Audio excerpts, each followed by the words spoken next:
Kelomang dan keong. Apa yang Anda pikirkan ketika mendengar kata keong dan kelomang? Hah? Apa? Keong dan kelomang memang hewan yang tidak sama. Walaupun mereka saling membawa rumah, tetapi kelomang hanya meminjam rumah saja. Simak videonya.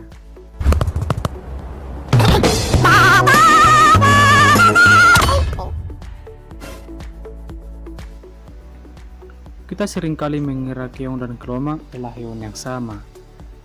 Keong dan kelomang ternyata berbeda. Walau mereka sama-sama mempunyai rumah, keong adalah hewan yang termasuk moluska dan kelomang masuk dalam klasifikasi krustasea. Krustasea adalah hewan air yang berkulit keras seperti udang dan kepiting. Sedangkan moluska adalah hewan yang berbadan lunak dan memiliki cangkang yang keras. Misalnya siput dan bekicot. Bukankah itu hewan yang sama? Lo bisa diem gak sih? Banyak orang beranggapan bahwa kelomang itu memiliki cangkang. Padahal kelomang tidak memiliki cangkang. Dan dia hanya memiliki badan yang sangat lunak dan rentan terhadap serangan oleh predator lain. Menurut Kamus Besar Bahasa Indonesia, keong adalah... Kok jadi bahasa Indonesia? Kelomang juga sering dijadikan peliharaan yang bisa hidup hingga 10 tahun. Hanya saja, habitatnya harus sesuai dan tidak ada pencemaran limbah pabrik. Hewan ini sangat banyak ditemukan di Indonesia. Sebenarnya, hewan yang memiliki cangkang adalah keong. Keong terlahir dengan cangkang, sedangkan kelomang terlahir tanpa cangkang. Walau kelomang termasuk krustasea atau binatang air yang berkulit keras tetapi memiliki perut yang cenderung lunak. Nah, itu untuk melindungi perutnya, kelomang pun memerlukan rumah atau cangkang. Inilah alasannya kenapa kelomang rajin mencari rumah untuk sebagai cangkangnya. Kebalik. Kelomang rajin mencari cangkang sebagai rumahnya atau tempat berlindung sebagai pelindung untuk ditinggal oleh kelomang agar terlindung dari serangan. Jika cangkang sebelumnya sudah tidak bisa menampung tubuhnya, maka kelomang harus pindah ke cangkang yang lebih besar. Inilah salah satu tantangan terberat dari kelomang. Dia harus rela bertarung agar bisa mendapatkan rumah yang istimewa. Selain melindungi perutnya yang super duper lunak, cangkang tersebut juga berfungsi sebagai alat pelindung dari serangan predator. Oh ya, biasanya para kelomang menggunakan cangkang siput laut yang tidak terpakai. Namun, ada juga beberapa kelomang yang menggunakan botol, batu, dan lain-lain.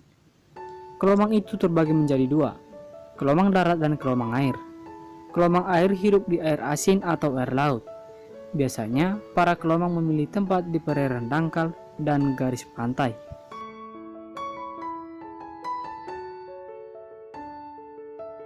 Namun, ada juga kelomang yang memilih hidup sendiri di dasar laut.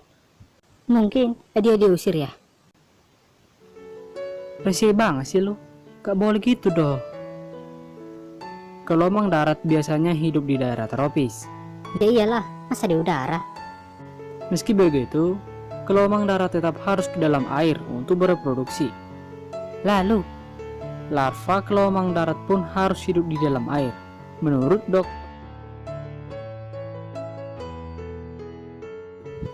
seorang ilmuwan oceanologi dari Lembaga Ilmu Pengetahuan Indonesia atau LIPI.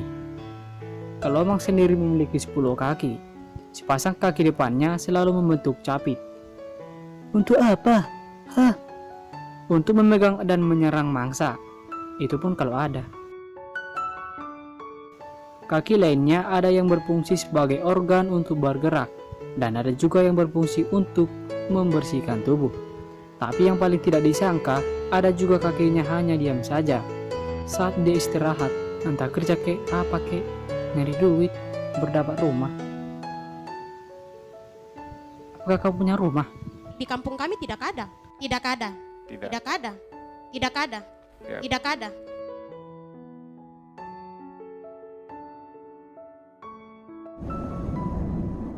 Oke, sekian dulu episode kali ini. Sampai di episode selanjutnya. Salam dan terima kasih.